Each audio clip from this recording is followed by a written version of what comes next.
Hi, this is Mark Johnson with the Beck and Joey Show on a beautiful, beautiful Wednesday. I'm here with my son, Noah Johnson, who happens to be today's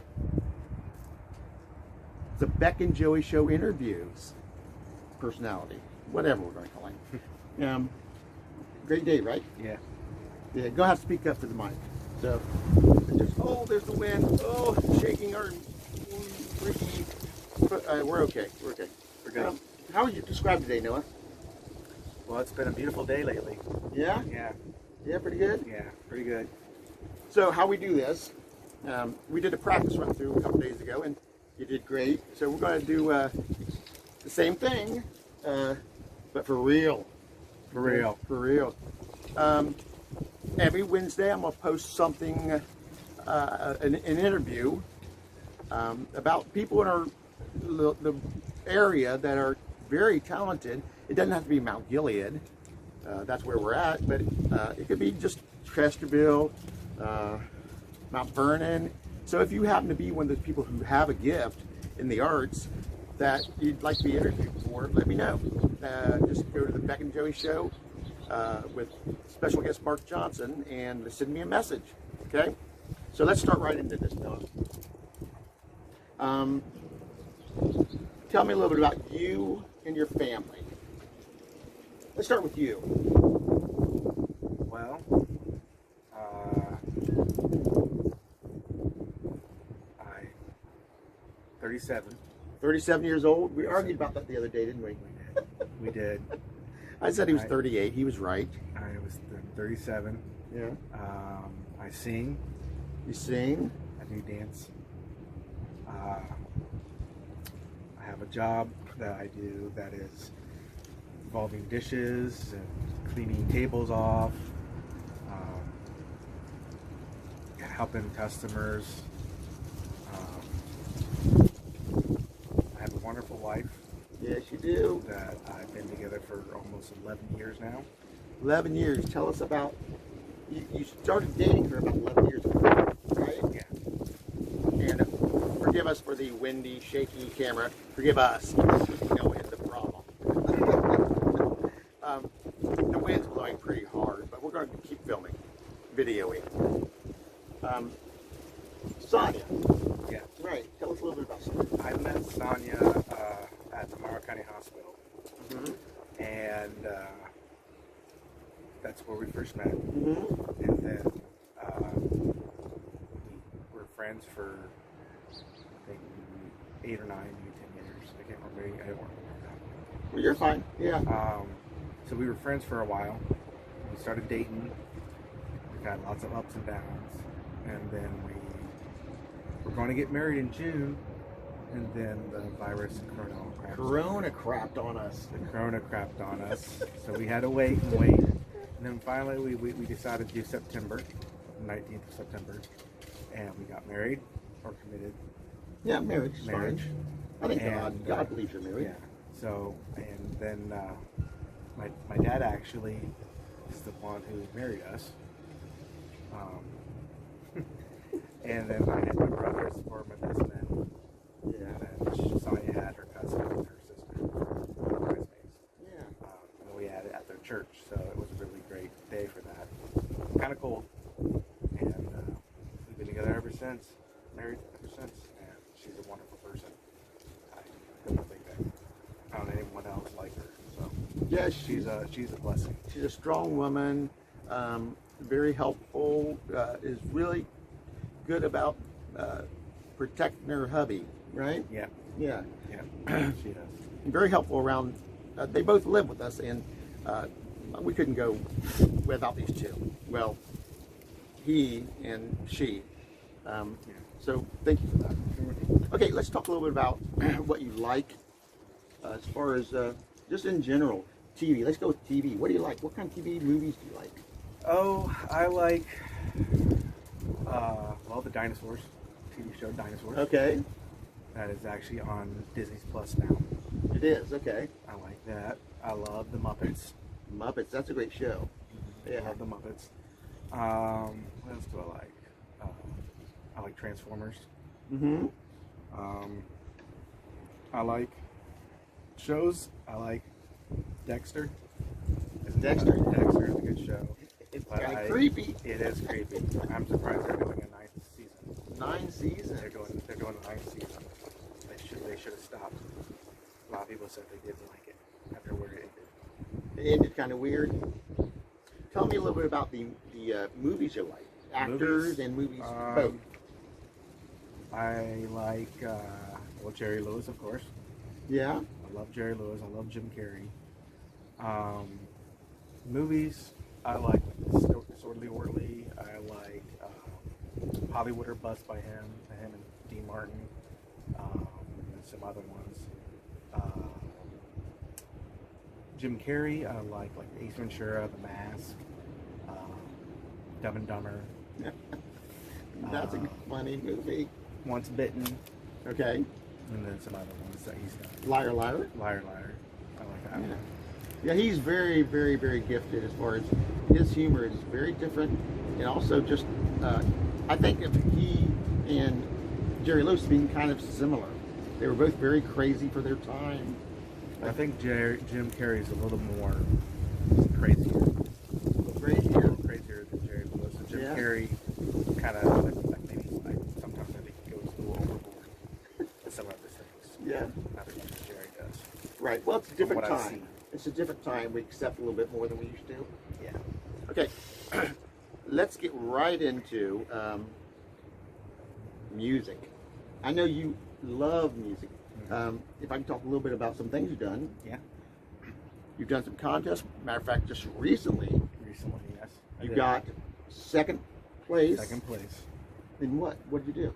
It was a karaoke contest that I did in Cardington. I don't remember what the name of it was. I don't know if it had a name. Yeah.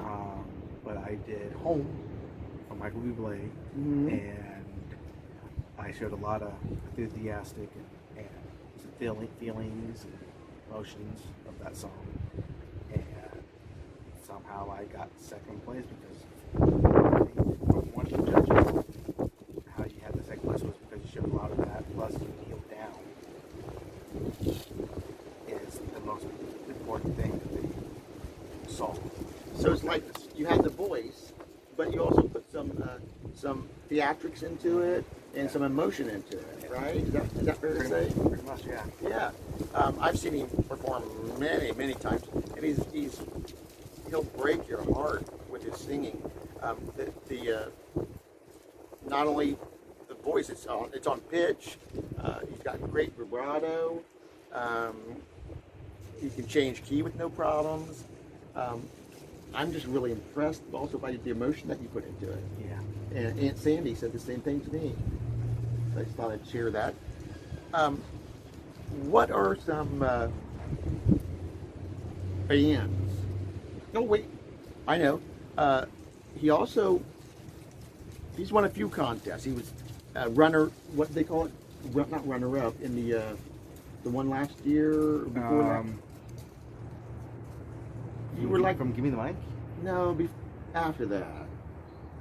You were in this contest that got kind of messed up because of COVID. Oh, that was with Sissy and Michael Thompson. Yeah. I don't remember the name of it. It was something karaoke, something like something karaoke, something. I think that's the exact title, Noah. I don't remember. It was. Yeah, that's okay. And I was the wild card. Wild card. So if someone, well, you tell me if it's on for me, you know. To be honest, I don't know. If I'm not mistaken, I think it was if the three people they chose, someone had to back out, maybe they got sick or something like that, you would be chosen to take your place. I think that's what a wild card is. I think.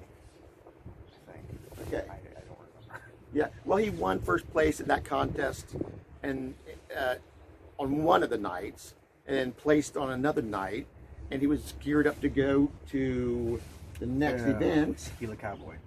Tequila Cowboy. And then you would, if you won or got in the top picks, you'd go to where? Las Vegas. Las Vegas. And they were paying for it. They were going to pay your way. That's incredible. Yes, they were paying my way. And then COVID puked all over us. Yeah, they had to stop for a while. Yeah. And then you share your memories of Columbus give me the mic. Yeah, Columbus Give Me the Mic was actually referred by my Aunt Betsy. Okay. She told my mom about it, and Aunt Betsy is Libby Wright's mom. Yeah, Libby Wright's mom. Libby just recently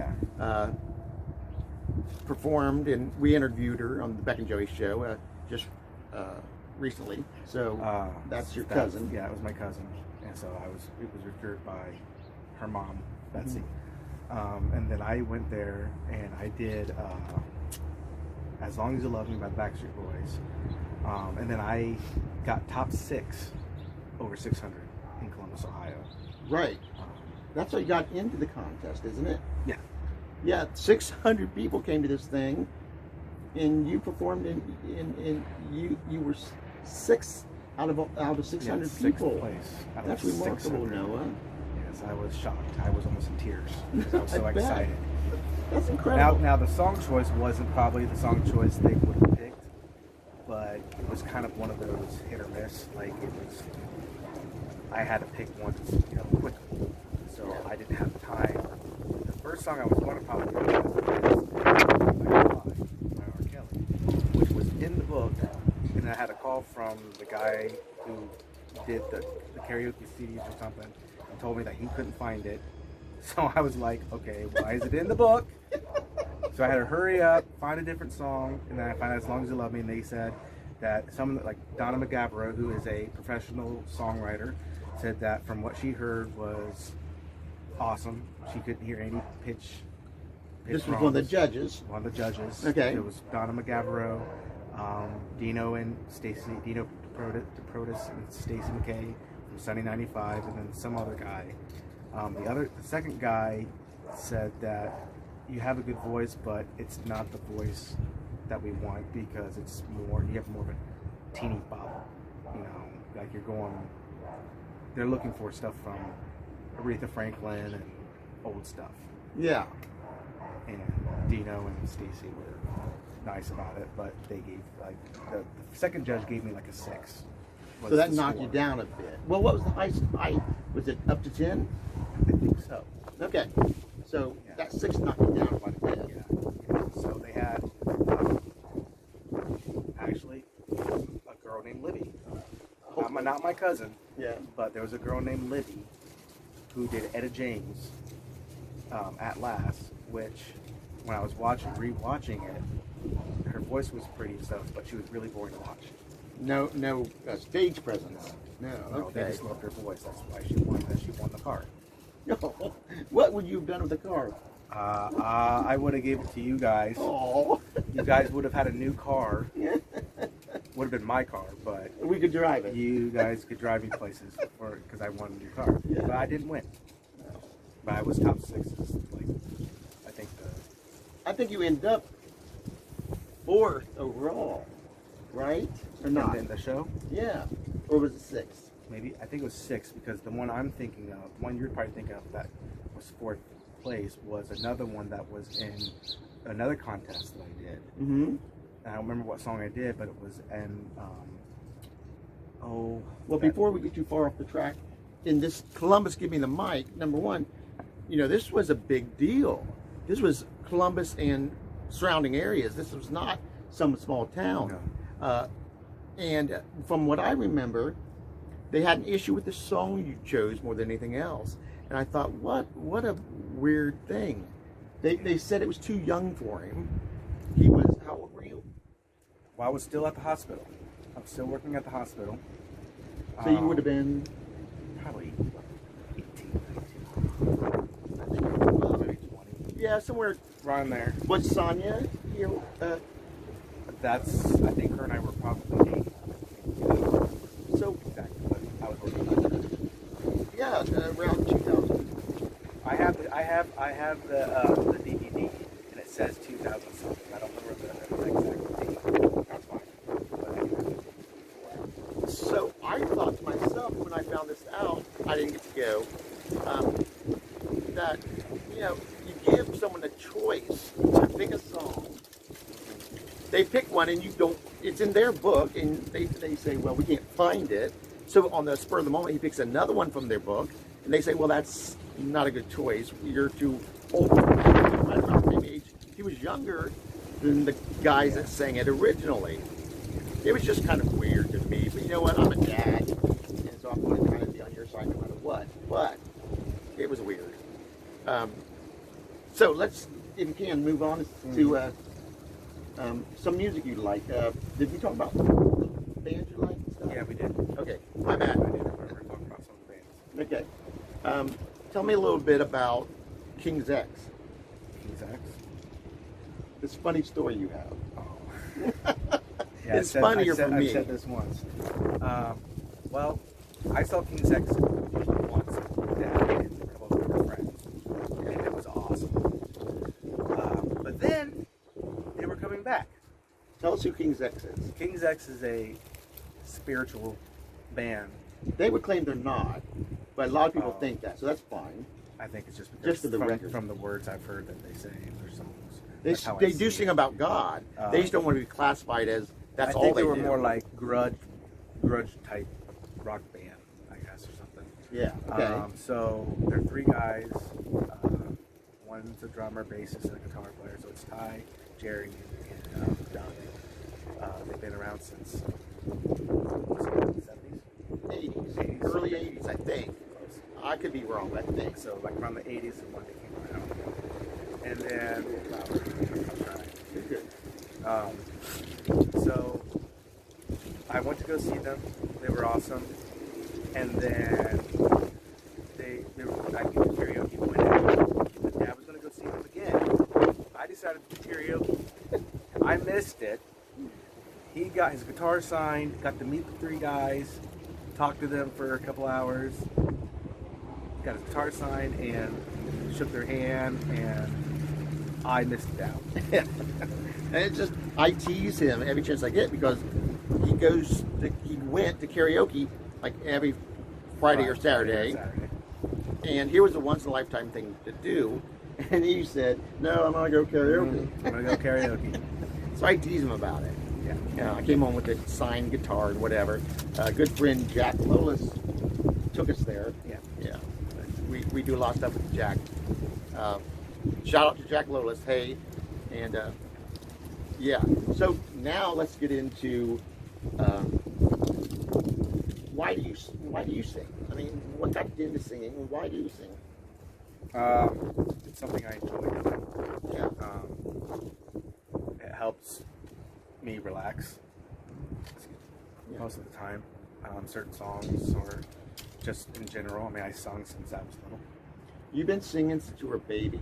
I was Literally a baby. Like 4 or 5 you were singing. I don't remember. Not 4 or 5 I was singing, but Yeah. probably like 6 or 7. When you were like 8 years old, we wanted to put a message of the family on our telephone.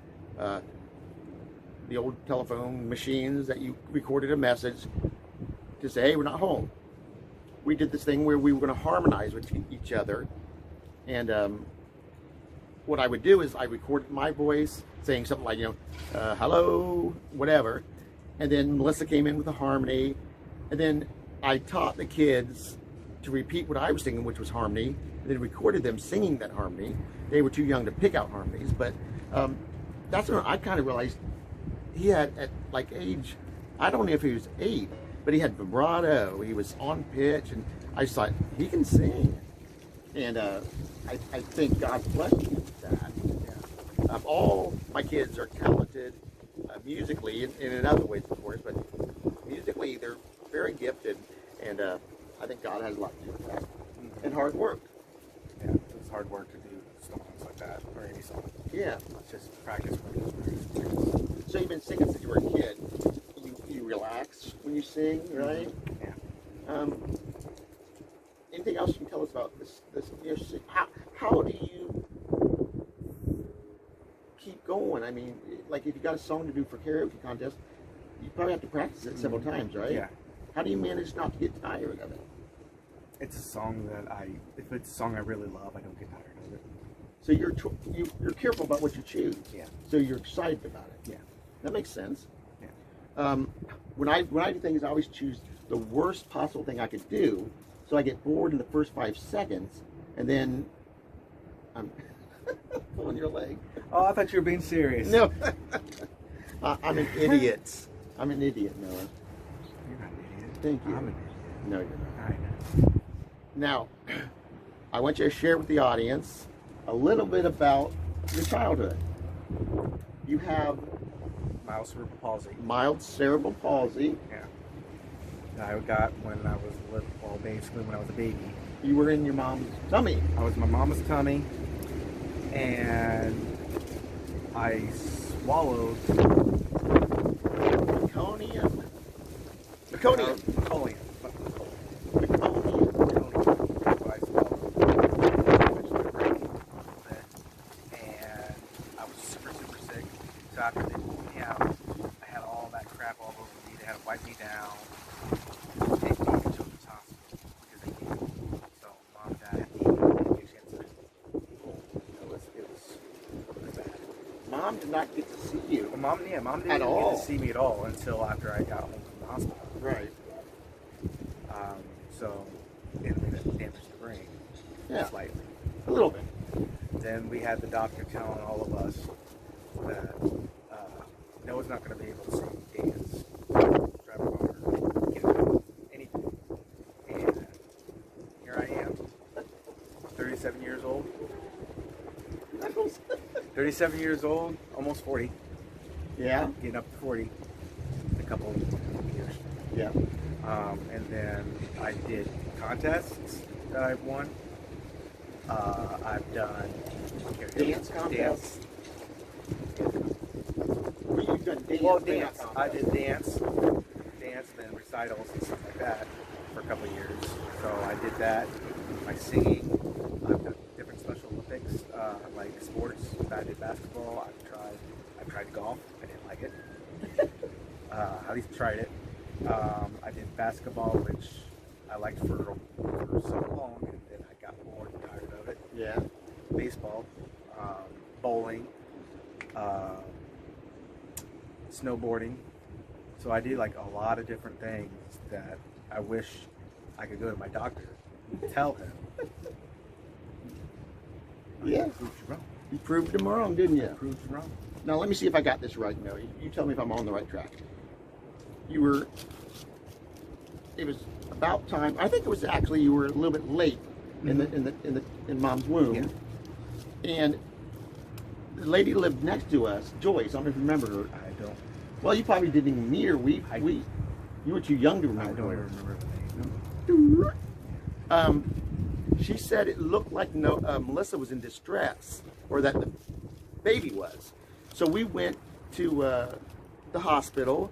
I won't mention the name, but it was in Delaware, and they pretty much just said we were overly cautious, panicky parents. We saw a couple times where the monitor wasn't picking up anything, the fetal monitor.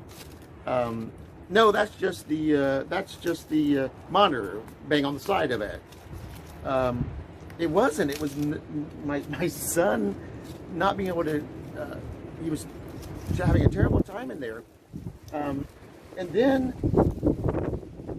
stuff you wouldn't know unless we told you. But after I think it was 17 or 18 hours of labor with a doctor that would not come in to deliver the baby until she had dilated to 9, I believe it was, even though they'd been telling him that they thought something was going on. The nurse checked Melissa to see how far she had dilated, and she pulled out the glove, and there was something greenish, brownish on her glove. And I wouldn't know any difference because I'm just a normal guy. I'm not a doctor. But the nurse looked panicky. And that was the meconium that Okay. you had passed. Meconium is just a fancy word for baby poo.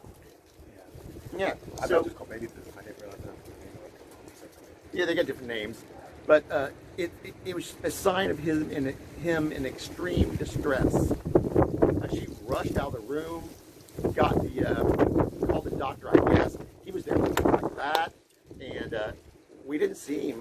And from there, I would visit my son at Children's.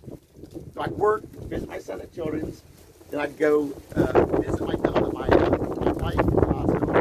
go back home to sleep. And Melissa's recovering from a terrible pregnancy and a C-section. Couldn't even hold her baby. I got to see it through the incubator. Yeah. And remember that song I wrote? Yeah. Noah, Noah, I love you. Yeah. You remember the words? It was Noah, Noah, I love you. Not because you're smart, not because you're cool, Not the way you dress or the way you comb your hair. It's just because you're Noah. Right. I wanted him to know, even from that age, that it didn't matter what happened. He was loved, and that's the truth. You're loved, buddy. You amaze people. So you were born with cerebral palsy. You had operations on your legs. Your eyes were taken out, so that corrected the cross muscles, I think. the muscles. Correct. They corrected the muscles. Yeah. And I'm not someone that looks for signs from God, because I think should have faith. But that night it was very comforting to know Noah was born at 7 minutes after 7 o'clock. 7 and 7. 7 pounds, 7 ounces. 7 pounds, 7 ounces. And my sister was someone who did the lottery. My sister Cindy. She called me and told me that she knew he'd be all right because the lottery numbers were 707. And we just took that as, okay, we're not looking for it, but thank you anyways. That gave us a lot of hope. What gives you hope, Noah? What gives me hope? Yeah. To be alive. Being alive. Being alive. Let me move this just a little closer because we've got a motorcycle next door. I'll have to adjust some things. We've got a motorcycle next door. There you go. So, hope. Being alive. Being alive. Being able to do things that I probably wish I didn't know I could do. Yeah. Or say to myself that I probably couldn't do it and I realized I did it and I am. Yeah. Or there's some things I did do that said I couldn't do it, but eventually I found out I couldn't. So I learned from mistakes. So you learn from your mistakes, and also seeing the things that you thought you could do come true. Yeah. That gives you hope. Yeah. Okay. I follow you. And being an uncle is absolutely amazing and a blessing. Yeah. An uncle, a son, a husband, a brother, a friend, all those are just all blessings. It was a blessing actually to hold my nieces and nephew. Yeah. So you're not going to be able to have children. No, I'm not going to be able to have children, which really stinks. But it stinks. Yeah, I'm sure it does. You know, I'd rather be what I am right now and all those things I mentioned, because I can't imagine from you telling me what it's like, Ben's telling me probably what it was like, Dave's told me, Mom's told me what Mom would be like, you know, and I can't imagine how hard that could be, and with the disability that I have, and even when I was younger, Mom told me to watch, I think it was Avery and Levi when they were little, because Mom was going downstairs to change the clothes over. My brain went somewhere else, and I went upstairs not knowing.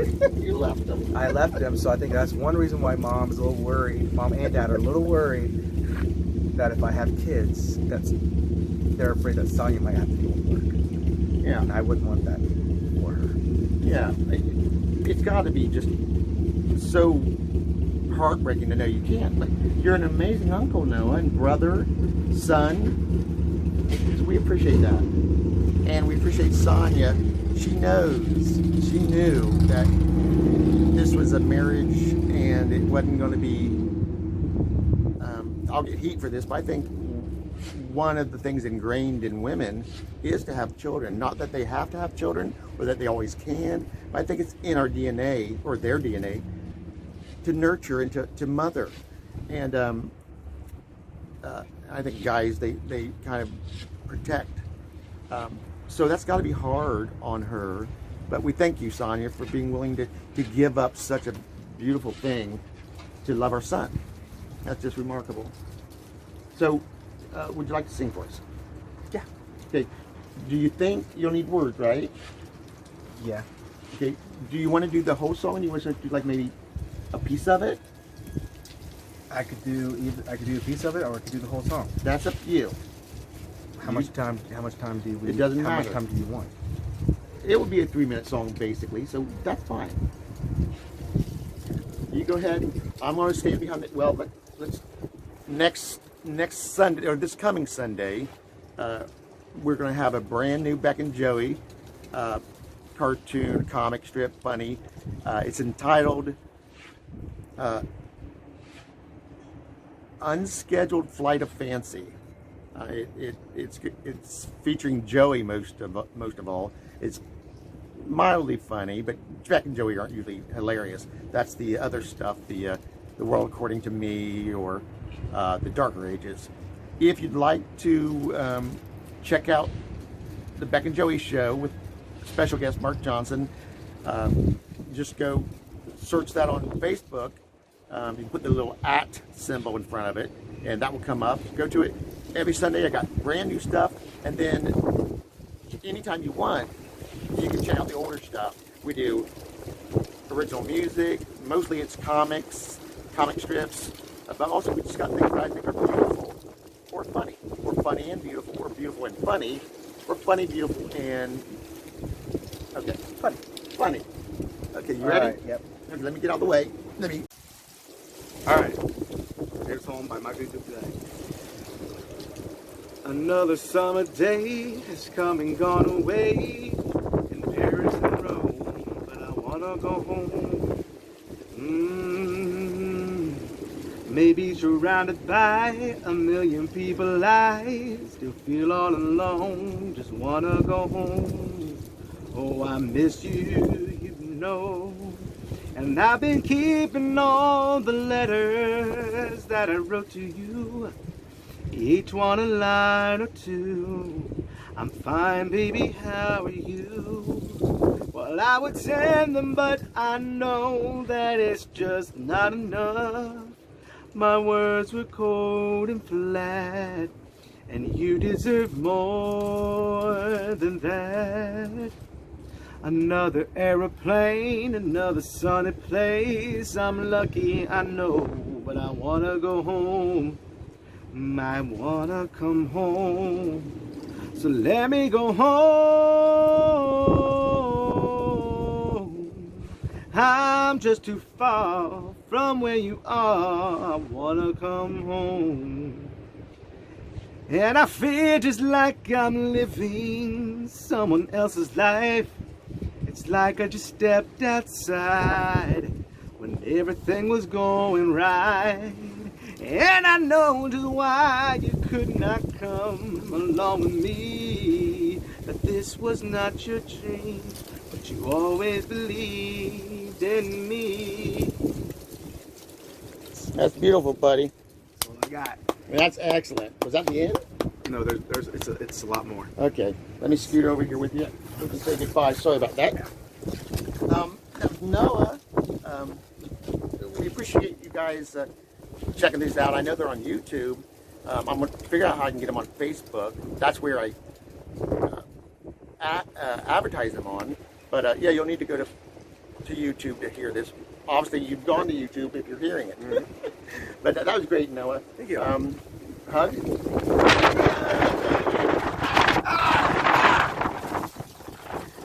See you next Sunday and then Wednesday. Big news thing coming in. Hey, this is Mark Johnson for the Beck and the